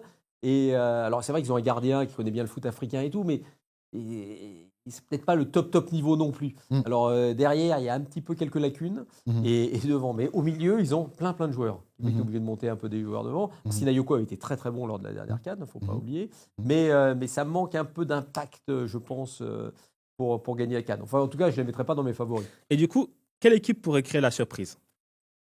Ah, Hormis les favoris qu'on voit, est-ce qu'il y a une équipe qui peut venir faire une espèce d'épopée? Pas forcément aller au bout, À la mais en tout Zambienne, cas à la Zambienne. à la Zambienne, exactement. Mhm. Ah ouais, par définition, je vous aurais jamais parlé de la Zambie avant. Ouais. Avant 2012. hein. Donc C'est vrai. là, le boulot qui a été fourni par Hervé Renard, là, c'était. Non, assez c'est ça en incroyable. fait. D'ailleurs, un des plus beaux. Tiens, ben là, on parlait juste d'anecdotes. On fait des petits Mhm. digressions. Quand tu veux. Mais un des grands moments, moi, de ma carrière, c'est quand on est allé sur la plage à Libreville avec l'équipe de Zambie. Mhm. Hein, là où s'était échoué l'avion. s'est échoué, ouais. L'avion 10 ans plus tôt, là. C'était en 2017 quand tu es parti. C'est en 2012. Non, Non, c'était en 2012. 2012, mais je dis, quand tu es parti à la plage, c'était en 2017. du Ah coup. non, en 2012. Non, mais non, 2012 pendant la avec l'équipe, CAN. Oui, avec l'équipe. avec Hervé Renard, et c'était là c'était un moment fort. Hein. Là c'était un moment c'était dur. Enfin c'était dur. Les gens chantaient, ils ont envoyé des fleurs et on sentait qu'il y avait une émotion qui était palpable. Vous vous rendez compte là. Et il y avait Kalusha qui était là, qui, Le président lui, de la était fédération. président de la fédération, qui à l'époque n'était pas dans l'avion parce qu'il jouait au PSV Eindhoven, etc. Oui. Bon, on connaît l'histoire. Il devait rejoindre L'équipe. ses camarades au C'est le Sénégal. SKP. Mais c'est là, c'était vraiment un moment incroyable. Cette équipe de Zambie, elle nous a créé même des émotions. En plus, avec Hervé Renard, le début, Mhm. c'était magnifique. Je me souviens, l'avant-veille, je fais une interview de lui. Et je lui dis, il faut qu'on se voit, là, comme tu es arrivé. Ils étaient en Guinée équatoriale à l'époque. Exact. Ils arrivent. Parce qu'en plus, il s'était dit, quand ils avaient vu le tirage au sort, le seul moyen de rendre hommage aux joueurs, il avait dit aux joueurs, hein, c'est d'être là pour la finale, Ah oui. pour pouvoir revenir à Libreville. Quoi. Mm. Et c'est ce qu'ils ont fait. Et donc, le soir, je dis, bon, on va trouver un endroit, mais lui, parce que derrière l'image des mecs qui adorent les boys, les chemises blanches, etc., c'est quelqu'un de très simple et qui n'aime pas du tout se mettre en avant, et il aime bien les trucs calmes, et il me dit surtout, je veux un endroit où il n'y a personne, et tout. Alors, on se retrouve dans un endroit, Mhm. et puis on fait l'interview, et puis malheureusement, ça ferme. Et après, il me dit, pour finir, je dis, bon, tiens, on va peut-être trouver, je vais peut-être aller au casino, je crois que c'est encore ouvert. Elle me dit, mais t'es sûr qu'il n'y aura pas trop de monde? Je dis, oh non, ça devrait aller. Tu parles, on arrive au casino, il y avait tout le monde. Je dis, Basile Boli, machin. Ah, ça va. Je dis, on dit bonjour, et hop, on est parti. On a retrouvé un endroit plus calme, et on a fini l'interview. Et c'est une de mes premières interviews au long cours avec Hervé Renard, que j'avais connu comme adjoint. J'ai un chat dans la gorge. Comme adjoint de Claude Leroy. de Claude Leroy, où j'avais fait un voyage avec lui en Arabie Saoudite, Ghana, Arabie Saoudite. On était parti, puis c'est là que j'avais découvert avec Claude, que je connaissais lui depuis évidemment des années, qui est un ami. Mais justement, comme tu parles de J'ai parlé de ça, mais je ne suis pas parti sur. Ah oui, pour la surprise zambienne. Ouais. Donc là, la Zambie, truc incroyable. Et puis avec tous les signes du dessin. Et rappelez-vous, cette finale, c'est pour ça qu'on parle dans tous les sens là. Mais c'est pas grave, Non. c'est sympa. Et cette finale, c'est quand même incroyable. Vous avez Drogba qui a ce penalty et la balle qui part. Et là, il y avait comme un signe. Vous avez dit, c'est pas possible. C'était pour la Zambie. C'était en hommage aux morts. Et puis avec le travail qui était fourni, alors là, par le staff technique, là, parce que pour le coup, c'est vraiment mener cette équipe-là et la faire jouer comme ça pour arriver à battre la Côte d'Ivoire, qui était une méga Côte d'Ivoire, là, monstrueuse. Bon, là c'était costaud. Quoi. Hervé, justement, comme tu parles de sélectionneurs, justement, aujourd'hui, on voit qu'en Afrique, il y a beaucoup de sélectionneurs qui. Alors, juste pour finir, pour la question, quelle est l'équipe qui pourrait faire le coup de la Zambie? Oui. Non, il y en a. Après, tu vois qui, toi? Non, je sais pas en fait. Parce que je pense que le niveau est tellement élevé. Enfin, c'est ça, en fait, c'est ça. Le niveau de la Côte d'Ivoire à l'époque, c'était des monstres. Enfin, Gervinho, qui était incroyable. Gervinho, j'en parlais pas. On parlait des académiciens de la Coupe du Monde. Gervinho, exceptionnel. C'est un joueur magnifique. Et qui était quasiment peut-être le joueur qui était le plus fort et le plus impactant sur toutes les CAN que j'ai pu suivre. Avec Gervinho. Gervinho, il était sur la longueur. Hein. Mm. Il était toujours présent. Toujours présent. Et Gervais, effectivement, c'est une équipe. Et cette équipe-là, et tout le monde, Zokora, Et il y a toute l'équipe. Après, Qui ouais, peut-être connaît- sur ce que tu dis, peut-être qu'il y aura. Ce sera difficile d'avoir une surprise parce qu'il y a tellement, entre guillemets, de grosses équipes qui vont Voilà, arriver dans c'est des ça, là, dynamiques positives. Voilà, c'est Du ça. coup, venir se faufiler entre Là, elles, ça me paraît- ça peut là- être un peu compliqué. Ouais. Là, honnêtement, ça me paraît compliqué de voir une équipe, imaginons les Comores. Parce quoi. que tu peux voir Ou, Soudan, non, Soudan, mais non, alors Soudan, Comores, Tanzanie, Zambie, ça, j'y ouais. crois pas. Non, là, Compliqué, la ouais. Zambie, par exemple. Imaginons la Zambie qui refasse un coup. Je crois pas. Mais Je justement, crois pas. Maintenant, je reviens sur rapport ma au coach. par Vas-y. rapport aux sélectionneurs. Ouais, parce ouais, je que t'en prie. on se rend compte que la majorité, j'ai fait un peu le décompte, sur les 9 qualifiés pour la Coupe du Monde, la majorité des équipes qui se sont qualifiées avec des équipes, avec des sélectionneurs nationaux. Je te prends un exemple comme celui de Paptio, comme Tu veux dire des locaux, quoi. Redragui. Sélectionneurs locaux. Oui, des sélectionneurs locaux. Ouais, alors ça, Ré- pour moi, Ré- c'est un débat qui n'a pas de raison d'être aujourd'hui, parce qu'en fait, ce ne sont pas des sélectionneurs locaux. Alors, lors de la dernière CAN, je crois qu'il y a eu pas mal de papiers là-dessus. Alors, j'avais fait exprès un contre-papier, loin de là, hein, pour dire ces sélectionneurs locaux qui n'en sont pas, en gros. Mhm. Parce qu'ils ne sont pas sélectionneurs locaux. C'est-à-dire qu'à l'époque, il y avait Aliou Cissé contre Belmadi. Belmadi. Ah, mais ils sont locaux de quoi? Et ils ont fait toute leur carrière en France, ils ont passé leur diplôme en France ou au Qatar ou je ne sais pas trop Mhm. où, peut-être pour Belmadi. Non, est-ce que c'est C'est-à-dire- pas un raccourci parce que c'est comme ils ont joué pour la sélection, Voilà. Ce du qu'il faut coup, dire, c'est ce qui est important, à mon avis, parce que sélectionneurs locaux à l'époque, oui, ou alors aujourd'hui, sélectionneur local, c'est l'entraîneur du Burkina Faso. Évidemment. Vraiment Typiquement, Traoré. voilà, lui, c'est un sélectionneur local. Là, vous me dites, c'est un sélectionneur local. Mais ce n'est pas le cas des autres. Les autres, ils n'ont pas du tout cette image-là auprès des joueurs même. Mm. C'est des joueurs qui ont joué en Europe, qui ont fait leur formation en Europe, Mm. etc. Europe ou Asie, parce que Oui, on oui. peut le faire aussi au Qatar. hein. Même Emers Mais- Faye est dans cette catégorie. Emers Faye, etc. Mais en revanche, ce sont des anciens joueurs d'équipe nationale, donc ils connaissent les réalités locales. Mhm. Vous voyez, ça c'est très important parce qu'ils savent. Mais si vous voulez, ils ne sont pas locaux en tant qu'ayant écumé le championnat ivoirien, par exemple, pendant des années. Mhm. Parce que malheureusement pour eux, évidemment, vous n'êtes pas confrontés aux réalités du très haut niveau. Mhm. Donc il faut avoir aussi des entraîneurs. Alors ça arrive chez des entraîneurs, par exemple au Maroc, où vous avez eu des entraîneurs locaux. Mhm. En Tunisie, des entraîneurs locaux. Et ça, je ne dis pas le contraire. Mhm. Mais qui ont toujours été assez loin dans les Coupes d'Afrique des Mhm. clubs, Des clubs. ou des choses comme ça. Ils ont Mhm. eu des résultats, etc. Mhm. etc.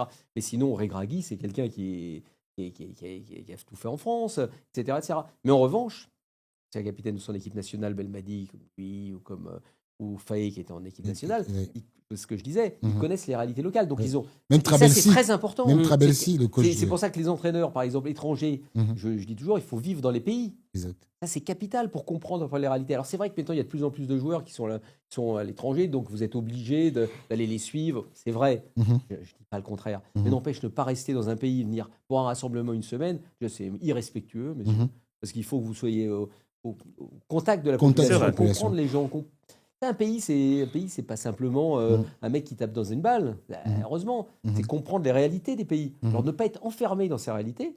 Par exemple, des réalités ethniques, on peut vous pousser à ci ou à ça. Il ne faut pas Mhm. être enfermé dans ça, évidemment. Mhm. Mais il faut les comprendre. Il faut comprendre les réalités. Parce qu'après, vous êtes en tant que footballeur. Ça me rappelle en Côte d'Ivoire, quand il y avait on parlait toujours des problèmes ethniques entre ci et ça, qui étaient totalement faux et totalement débiles. Enfin bon, il n'empêche que ça permet un résumé facile, même pour certains journalistes. Mais moi, je me souviens, je disais toujours, mais vous savez, Henri Michel, parce qu'il y avait même des journalistes français qui m'avaient appelé à l'époque, quand ils voulaient faire un reportage. Emmanuel Chin, qui est une boîte de production, et il voulait faire un reportage sur, en gros, parce qu'on expliquait qu'en Côte d'Ivoire, les musulmans étaient mis de côté, enfin bon, n'importe quoi. Mais bon, toujours est-il, c'était au début des années 2000, ça permettait aussi de pouvoir dégager vous avez des tendances en Les disant qu'il y a ceux qui étaient pro-Ouattara, pro-Gbagbo, etc. Et puis, ils disaient, ou pro-PDCI à l'époque, et ils disaient non, mais on ne veut pas de Gbagbo parce qu'il n'aime pas les musulmans. C'était totalement absurde quand on connaissait l'équipe nationale. En C'est plus, ça. l'équipe nationale, ça n'avait aucun sens. Mhm. Et le gars m'appelle et me dit Hervé, alors il paraît que. Je dis, qu'est-ce que c'est que cette bêtise? Je dis, mais attendez, vous savez, je veux vous dire une chose. Olivier Tebili a été remplacé par Abdoulaye Maïté. Mhm. Olivier Tebili, vous savez, c'est à BT. En plus, c'est même de la famille de Didier Drogba. Exactement. Et Abdoulaye Maïté, il est quoi? Il n'est pas musulman? Donc arrêtez avec ces Mhm. débilités. Il dit, mais Henri Michel, il ne sait même pas qui est musulman, Musulman, qui est ça. chrétien, il ne sait même pas qui est Ils s'en ci, qui est foutent. ça. Mais quand il prend Siakatene, quand il le voit jouer en Afrique du Sud dans un match à la télé, il ne se pose pas la question des musulmans, des chrétiens, il prend les meilleurs joueurs. Non, mais ça n'avait aucun sens. Mais comme c'était aussi un narratif à l'époque, Bien parce sûr. que bon, donc ça faisait partie aussi du jeu et on prenait le football. Le football était pris au cœur finalement, alors que c'était au contraire une équipe. Alors après, chacun ses réalités, Bien sûr. ses modes de pensée politique, etc. Et heureusement, hein, c'est le principe même d'une démocratie, c'est que chacun pense ce qu'il veut. Mais en revanche, il ne fallait pas nous expliquer qu'en Côte d'Ivoire, on ne voulait pas un musulman dans une équipe nationale. Parce que c'est une bêtise. Mais justement, dans la Non, droite lignée. Richard, parce Oui. que Le temps le temps, malheureusement, qui nous est imparti est terminé. Et puis, Hervé a malheureusement d'autres occupations. Parce que, bon, là, je pense qu'on aurait pu passer beaucoup d'heures. Alors, juste quand même une dernière question autour de la CAN. Pour toi, quelles sont tes attentes autour de cette CAN 2025 après toutes les CAN que tu as pu vivre, couvrir et autres, quelles sont tes attentes pour cette édition au Maroc? Eh ben, que ce soit simplement réussi, qu'on ait des beaux matchs, qu'on ait du suspense, et une ambiance autour des matchs aussi. Bon, je pense que j'ai pas trop de soucis là-dessus, parce qu'en plus, le peuple marocain est un peu très accueillant. Donc, je pense qu'il va y avoir quand même vraiment une. Puis, il y a la volonté de montrer que tout le monde sera bien reçu. Vous savez, parce que c'est important. Il y a la Coupe du Monde dans quelques années après. Donc, ils vont vouloir que tout soit nickel, réussi. Et ça, moi, j'ai pas tellement de doute là-dessus. Hein. Je suis allé souvent au Maroc. En général, ça se passe toujours très, très bien. Donc, et il faudrait quand même, alors c'est pas que je veux prendre position pour les équipes, mais que le pays organisateur aille assez loin. Parce qu'il y a une élimination du Maroc en huitième de finale, votre CAN, elle prend un Cataclysme, sacré coup. ouais. Ah oui, elle prend un sacré coup. Alors je ne parle même pas en poule, hein, mais elle prendra un sacré coup. Donc, mine de rien, une CAN, il faut que le pays organisateur aille loin. Je vous dis, hein, je ne prends pas position pour les équipes, mais je vous dis simplement pour terme d'ambiance. Pour l'engouement. Et puis là, il risque d'avoir un sacré engouement. Parce que si l'équipe, vous avez vu comment les U20, les U17, l'engouement qu'il y a pu avoir au Maroc, mais imaginez si c'est la CAN. Ça va être un truc de malade. Ça va être un truc de malade. Il va y avoir une montée en puissance, 8e, quart, demi, etc. 6 se qualifient, mais ça va être un truc incroyable. S'ils vont au final, je pense que le pays va s'arrêter. Si à finale de la CAN au Maroc. Voilà, non, là, je crois que... Le 18 janvier 2026, un jour de la finale, on rappelle, à la CAN 2025 qui aura lieu au Maroc du 21 décembre 2025 au 18 janvier 2026. Hervé sera là pour la couvrir. On sera là aussi pour vous faire un dispositif de dingue sur Sport News Africa. J'ai un podcast, je leur dis un petit podcast. Écoutez mon podcast. Déjà le podcast pour un petit peu prendre des notes, mais aussi vous allez voir pendant la CAN, toute la couverture, il y a beaucoup de choses sur Sport News Africa. Donc voilà, le podcast, vous pourrez le suivre sur nos différents réseaux comme d'habitude. Hervé, en tout cas, merci beaucoup. Je parlais de mon podcast. Vas-y, le tien, voilà, c'est vrai. Mais parle-en, c'est vrai, tu as un podcast football africain. Sur l'équipe. Sur l'équipe. Oui. Sur le site. Mais c'est une pépite. Moi, je suis fan de ce podcast parce que je l'ai écouté. Oui, je l'ai écouté et franchement, Hervé, sans flatterie, tu sais, je suis pas le... C'est bien qu'il y ait des initiatives comme ça qui se mettent sous le football africain. Parce qu'en plus, quand on a commencé, toi encore plus, moi, je m'en souviens, à mon époque, déjà, c'était compliqué quand on parlait football africain dans les rédactions. Toi, j'imagine même pas. Et quand on voit maintenant comment la CAN est couverte, honnêtement, moi, on m'aurait dit ça 10 ans avant, j'aurais dit, mais les gars, c'est de la science-fiction. Honnêtement, c'est de la science-fiction. Et je pense que c'est très, très bien qu'il y ait avoir des initiatives comme ça. Il faut que ça continue. Professionnel, moins professionnel, il y a beaucoup de gens qui sont sur les réseaux qui font leurs choses. Exact. À partir du moment où vous mettez en avant le football africain, exactement. J'ai fait des podcasts. Oui, dernièrement. Je t'ai vu. Magnifique, super. Je t'ai vu. Et donc il y a vraiment un intérêt, un engouement, et je pense qu'il y a quelque chose qui est en train de se passer. Et il faut que justement cette CAN serve aussi à. Exactement. Il ne faut pas que ça retombe. Et il faut que tous les pays là qu'on voit. Le niveau d'exigence soit toujours encore plus élevé. Alors on le voit pour certains pays, et puis même les Comores, on ne s'attendait pas à avoir des résultats comme ça des Comores. Le Cap-Vert, ce qu'ils ont fait, alors bien sûr ils ne seront pas là, mais le Cap-Vert... Hervé, tu as oublié le Burkina Faso. Comme favori? Parce que, oui, comme celui qui peut outsider. Parce que le Burkina Faso... Richard, l'émission est terminée. Tu n'en vas partir pour une heure. Il y a des très bons joueurs. Et les Tapsoba, ils ont une bonne équipe. Hein. Ah, mais ils ont une très bonne équipe. Parce que même au barrage de la Coupe du Monde, ils sont passés de peu. Ils ont une très bonne équipe. Des jeunes aux Pays-Bas très très bons. Hervé Kofi qui fait un début de saison phénoménal à Angers. Non, mais ça, Dayo, etc. Non, ils ont vraiment des très bons joueurs. Maintenant, force est de constater que je les mettrais quand même un petit peu en dessous des autres. Quand même. Alors, ils ont quand même fait la finale. Mais ils ont quand même fait demi-finale au Cameroun. Hein. Oui, puis finale en 2013. Il y a quelques années déjà. Mais non, il ne faut pas. Ah non, je ne vais surtout pas rayer nos amis burkinabés. Mais Si, il faut mettre sinon, ils sont tous favoris. Voilà, c'est ça. Alors là, On ne peut pas mettre 24 favoris. équipes favoris. On peut pas mettre 24 favoris. Bon, En tout cas, là, ça va être un tableau Ah, on va ouvert. se- Ça va être non, un tableau non, ouvert. Manson, On va se régaler. je vais juste On te va faire se une petite régaler. remarque à Hervé. Hervé, j'ai une petite remarque à te faire. Est-ce que tu sais que le Cameroun a gagné sa première CAN en Côte d'Ivoire? Hum, La Côte d'Ivoire a gagné sa première CAN au Sénégal Ouais, et le Sénégal a gagné sa première CAN au Cameroun. Mhm. d'accord. Et alors? Et je dis, est-ce que ce n'est pas un signe du destin Et pour ces alors, trois nations-là? Parce que ce sont les trois nations qui, en général, en Afrique, quand ils se rencontrent, il y a toujours, il y aura un ouais, mais tu veux Cameroun, dire quoi, alors, qui il y aura un gagne Cameroun, au Maroc? Suivant il y ton aura- raisonnement, il y aura vous croyez un qu'il y a Cameroun, Istanbul Ouais, par, ouais, il y aura- par escalier? il y aura un Cameroun Côte d'Ivoire en Coupe d'Afrique, En Ouais. phase de en groupe. phase de groupe. Mhm. Pour toi, quelle est l'équipe qui est favorite dans cette rencontre? Il ne faut jamais. On n'a pas parlé du Cameroun, c'est bizarre ça. Mais il ne faut jamais rayer les Camerounais. Ah mais jamais, jamais. Le seul problème. Ah mais non, mais les Camerounais, ah non mais jamais, jamais. Surtout sur des cannes parce qu'ils ont l'expertise de cette compétition-là. Ça on peut pas le relever, même si la dernière fois c'est pas très très bien passé. Mais vu l'ambiance, il y a le bordel. Oh, le On bordel. peut le dire, on peut le dire. Qu'il peut y avoir. Vous ne savez jamais à quoi vous attendre. Alors déjà là, au moment où on fait ce podcast. Mhm. D'accord, Marc Brice est sur le banc. Moi, je ne peux même pas vous dire, parce qu'on sait tellement rien, puisque Samuel Eto'o vient d'être élu. Mhm. Je sais pas du tout, moi, déjà, qui sera sur le banc pour la CAN. Je n'en sais rien. Et même si Marc Brice est encore là, s'il y a un changement, par exemple, de ministre des Sports dans un gouvernement qui viendrait assez vite, par exemple, mais Mhm. qui peut aussi attendre, parce que la dernière fois, ça va être attendu janvier. Mhm. On n'en sait rien. Après, quelles seront les relations entre ministère, Brice, etc. Si, imaginons que Brice est sur le banc, mais Le ministère a changé. le ministère a changé, donc il sera peut-être plus sur le banc. Et donc il y a plein de choses comme ça. Et même sur le banc, rappelons-nous quand même que ses adjoints n'étaient pas sur le banc la plupart du temps, hein, Mhm. ses adjoints. L'assistant. Donc, voilà, l'assistant. Alors qu'est-ce qui va se passer la prochaine CAN? Est-ce qu'on va dire non, mais on veut même plus de lui J'en sais rien, je ne sais pas. Donc il y a tellement d'interrogations avec le Cameroun. Maintenant, ce sont des lions et les indomptables, il faut toujours s'en méfier. C'est ça. Mais la Côte d'Ivoire a un peu plus de certitude sur ce plan, avec un entraîneur qui est en place depuis quelques temps, Guy Demel qui est son adjoint, ils ont mis un staff en place, il n'y a pas tous ces soucis-là, avec un président de fédération qui est main dans la main avec son sélectionneur, et avec les joueurs quand même, avec des joueurs de très haut niveau, il ne faut pas l'oublier. Hein. Ah oui, Aussi. bien sûr. Donc non, là pour l'instant... On n'en a pas trop parlé aussi. Hein. Les joueurs de la Côte d'Ivoire, on n'a pas parlé, mais ils ont un sacré groupe. Ah ouais, ils ont un sacré potentiel. Avec un joueur que j'ai découvert, là, regardez-le. Et moi, il m'a bluffé. Chaque fois que je l'ai vu, puis après, j'ai essayé de regarder des extraits avec Leipzig. Là, c'est Yann Diomandé. Yann Diomandé, Yann- c'est vrai. Yann Diomandé, que je Non, ne connaissais pas. franchement. Enfin, je connaissais de nom, parce Oui. que je connais à peu près les joueurs. Mais partout, virevoltant. mais alors vraiment, il m'a bluffé.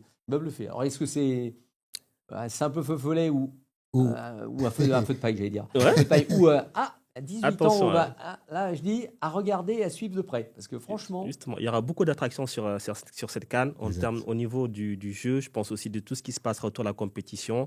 Et donc, on va suivre ça de près. Hervé, merci beaucoup Eh ben, c'était un plaisir, c'était pour un la plaisir. participation. Richard, on se Plaisir, retrouve très toi. bientôt. Oui, quand on est arrivé, on a envie de rester en studio. Hein. Moi, moi j'aurais envie de rester, mais là le problème c'est que... On a d'autres impératifs. En D'accord, tout c'est cas, voilà, normal. on reste connecté sur SNA. Et puis, bonne CAN à tous. Et puis, on se retrouvera après pour faire un débrief. Bonne canne à tout le monde, on Ciao, va se ciao. régaler. Allez les Lions!